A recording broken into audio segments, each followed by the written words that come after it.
Let's catch up again with Professor Catherine Bennett from Deakin University. Good to talk to you again, Catherine. A couple of questions. First up, is it a national emergency, the outbreak that's occurring in Western Sydney at the moment, or is that hyperbole from the New South Wales Premier?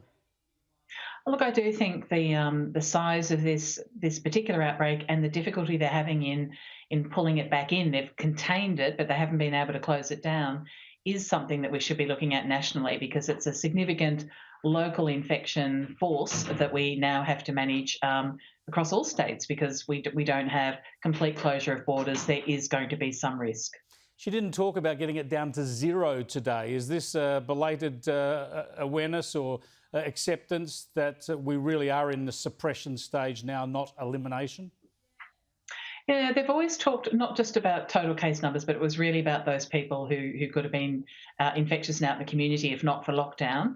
So that's been their major focus. I think that they'd still want to get that right down before they open, just because this will take off so quickly. We know this variant is more than twice as infectious. And so it does mean that unless you can contain it and figure out, how to do that quickly, you could be in either a long holding position until you get your vaccine rates up.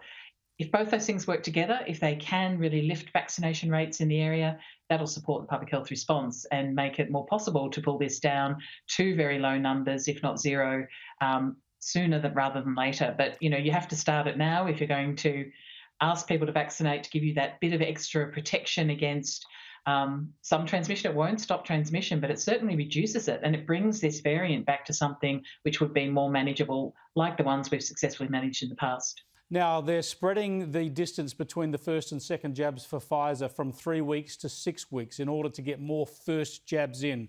Is there any decrease in the effectiveness of the vaccine by spreading those two doses out that far apart? It won't affect for those individuals long term. Getting that second dose later won't impact on them, but it just means that if you get more people with that base first, if you get 100 people with, that first dose protection, that gives you more protection in the community than 50 people with 2 doses, because you've just got that reduced risk across a broader band of people. They'll then have a slightly longer gap before their second dose, but their overall immune response should be comparable. So it doesn't sacrifice their long-term efficacy, but it gives you a bit more in the community, particularly amongst those workers, to try and bring those areas where they're most at risk of being exposed and helping to spread the virus. Makes perfect sense. Thanks for joining us again, Catherine. Thanks, Chris. Catherine Bennett there live from Melbourne.